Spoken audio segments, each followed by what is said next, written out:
भाई लोग finally black clover मांगा के 3 नए चैप्टर्स आ चुके हैं and as expected from Yuki sensei उन्होंने मीटर पूरा खींच रखा है। लाइक लास्ट टाइम उन्होंने एसियर का मामला निपटा दिया था एंड इस बार हमें Yami Nacht versus Morgen and Lucius के क्लोन की बैटल दिखाई गई थी, जिसका कंक्लूजन भी इन 3 चैप्टर्स में आ चुका है। तो इसलिए हम बिना टाइम वेस्ट करे सीधा चलते हैं हमारे चैप्टर्स के ऊपर, जिसमें हमें पहले ये पैनल दिखाया जाता है जहां हम देख सकते हैं कि हमारे मॉर्गन का नाट और इचिका के साथ एनकाउंटर हो चुका है एंड उधर दूसरी तरफ यामी भी नीचे गिर रहा है जो उसको लास्ट फाइट में डैमेज मिला था उससे। एंड इतनी देर में यहाँ पर लूसियस का एक क्लोन भी आ जाता है, तो नाट यहाँ पर यूज करता है माना zone dark prison hunting ground and वो खुद तो फाइटिंग में लग जाता है एंड वो इचिका को यामी को देखने के लिए भेज देता है। एंड उधर अपने यामी को तो कोई होश नहीं है, उसको तो ऐसा लगता है कि मानो वो इचिका का इल्यूजन देख रहा है। लेकिन देन उसे पता चलता है कि कैसे ब्लैक बुल्स ने अपनी सारी माना खर्च कर दी इचिका और आस्था को लैंड ऑफ सन से वापस क्लोवर किंगडम में लाने के लिए। एंड यामी भी लाइक दैट्स माई स्कोर। जिसके बाद हम देखते हैं कि इचिका भी यहाँ पर अपना कन्फेशन करती है, क्योंकि वी नो कि वो इतने टाइम तक यामी को ही ब्लेम करती रही, जबकि एक्चुअली में तो वो खुद थी जिसने अपने क्लैन का मैसेकर किया था। तो यामी यहाँ पर बोलते हैं कि तुम्हें सॉरी बोलने की कोई ज़रूरत नहीं है। एंड फर्दर हमें ये भी दिखाते हैं कि यामी कोई भगोड़ा नहीं है, वो एक्चुअली में रयू की हेल्प से ही लैंड ऑफ सन से निकल के आया था विद द प्रॉमिस कि जब रयू शोगन बन जाएगा तब यामी उनसे फिर से मिलने आएगा। एंड फिर हम वापस प्रेजेंट में देखते हैं कि यामी के वुंड्स काफ़ी ज़्यादा डीप हैं, बट यहाँ पर इचिका के पास भी कुछ है जो उसे रयू ने दिया था ऐसी ही सिचुएशन के लिए, एंड वो है डीमन सोल पिल। यप, ये वही पिल है जिसको खाने के बाद आउट ऑफ कंट्रोल होके इचिका ने अपना पूरा क्लैन ख़त्म कर दिया था। बट हमें यहाँ पर दिखाया जाता है कि it's just matter of skill, क्योंकि अगर तुम चाहो तो तुम डीमन सोल पिल की पावर को कंट्रोल कर सकते हो। ऑल्दो अब तक यामी क्लैन में ऐसा कोई नहीं कर पाया था, लेकिन हम यहाँ पर बात कर रहे हैं ब्लैक बुल्स के कैप्टन द यामिसुके हीरो की, तो श्योरली वो अपनी लिमिट्स को पुश पास करने ही वाला था।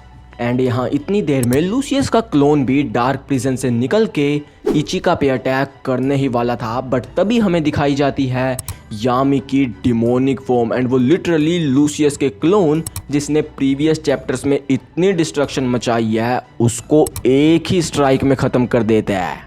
एंड देन हमें थोड़े टाइम पहले का सीन दिखाते हैं कि आखिर डार्क प्रिजन में हुआ क्या था। एंड यहाँ हमें पता लगता है कि मॉर्गन को जो डेविल कंट्रोल कर रहा है वो है लूसीफ्यूगस। एंड ये पढ़ने के बाद आई वॉज लाइक कि इस बार यूकी सेंसे ऑल आउट गए हैं, क्योंकि यार वो लिटरली हमारे कैप्टन और वाइस कैप्टन दोनों के पास्ट गिल्ट को एक ही बारी में कंक्लूड कर रहे हैं। एंड हमें यहाँ पर दिखाया भी यही जाता है कि नाट यहाँ पर लिटरली ट्रिपल डेविल यूनियन के अंदर चला गया है, लेकिन स्टिल वो मॉर्गन को नहीं हरा पाता। लेकिन यहाँ पर इसका रीज़न ये बिल्कुल नहीं है कि मॉर्गन ज़्यादा स्ट्रॉन्ग है, बट एक्चुअली में ये है कि नाट यहाँ पर अभी भी मॉर्गन की डेथ के लिए खुद को ब्लेम कर रहा है। एंड इवन दो उसको ये पता है कि ये मॉर्गन नहीं है, मॉर्गन मर चुका है, लेकिन स्टिल वो उसको एक्सेप्ट करके अटैक नहीं कर पा रहा, जो सीन काफ़ी ज़्यादा इमोशनल थे। तो क्या यहाँ पर नाट हार जाएगा? वेल नहीं, क्योंकि लूसियस को हराने के बाद यहाँ पर एंट्री मारता है यामी, जो देखकर नाट और मॉर्गन दोनों थोड़े शॉक हो जाते हैं कि इसने लूसियस के क्लोन को इतनी जल्दी कैसे पेल दिया। एंड यहाँ पर यामी भी नाट को काम करने के लिए मॉर्गन के बारे में कुछ बोलता उससे पहले नाट खुद ही चिल्लाता है आई नो, मुझे पता है कि मॉर्गन मर चुका है, बट लेकिन यहाँ नामी नाट को कट करके बोलता है क्या तुम मॉर्गन को आम लोगों की जान लेने दोगे जो जिया ही उनको बचाने के लिए था, जो अब मर चुका है। एंड तुमने खुद ये फैसला किया था ना कि तुम उस सिन का बोझ जिंदगी भर उठाओगे, लेकिन अब तुम्हारी हालत देखो, क्या तुम्हें इसलिए डर लग रहा है कि तुम अकेले हो? तो इसकी टेंशन मत लो, क्योंकि अब हम उसे मिलकर पेलेंगे। एंड यहाँ इतना सब सुनने देखने के बाद फाइनली नाट को भी थोड़ी सी रियलिटी क्लिक होती है, जिसके बाद यामी मॉर्गन पे अटैक कर देता है और वो बोलता है कि तुमसे ज़्यादा मेरा दिमाग खराब लूसियस कर रहा है। एक तो वो लूसियस के फेस के साथ इतने गलत काम कर रहा है, ऊपर से वो डेथ कॉप्सिस तक को यूज कर रहा है। लेकिन तुम टेंशन मत लो क्योंकि मैं जल्दी तुम्हें पेल दूंगा, जिसके बाद you can rest in peace.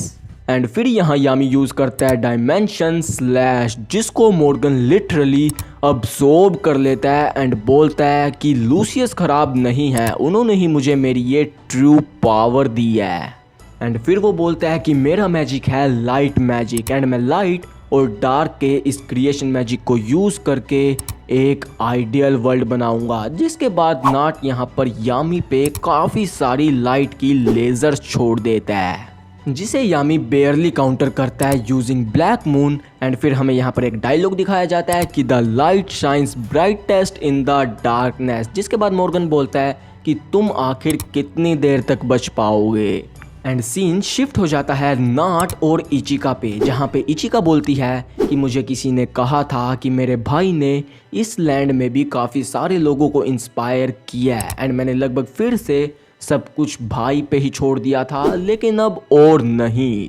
And इतनी देर में हम देखते हैं कि मॉर्गन भी यामी पे एक लीदल ब्लो डिलीवर करने ही वाला था, लेकिन तभी इचिका आके उसे ब्लॉक कर देती है और बोलती है कि मैं यहाँ पर बचाने के लिए आई हूँ, बचने के लिए नहीं। जिसके बाद ये दोनों मिलकर एक combo spell black heavens use करते हैं, जिसके बाद इनकी फिर से भसड़ स्टार्ट हो जाती है। एंड हम देखते हैं कि इतनी देर में फाइनली नाट भी काम हो चुका है एंड ये बंदा फिर लिटरली 4 डेविल्स के साथ एक साथ यूनाइट होकर बैटल ज्वाइन करता है, जिसके बाद फिर से होती है इनकी अंधी भसड़। एंड इस बार ये तीनों मिलकर एक स्पेल कास्ट करते हैं वोल्पर्गिस नाइट, जिसके बाद हमें फिर एक डायलॉग दिखाया जाता है कि the brighter the light the deeper the shadow it cast. And यहाँ फाइनली नाट अपनी सोर्ड मॉर्गन के अंदर घुसा देता है, जिसके साथ ही मॉर्गन और हमारा इस बार का ब्लैक क्लोवर का कंटेंट दोनों खत्म हो जाते हैं। एंड अगेन इस बार भी 10 on 10 चैप्टर। बाकी तो ये वाली वीडियो इतनी ही थी, तो do like share comment and subscribe and also take care. तो मिलते हैं अगली वीडियो में, सायोनारा।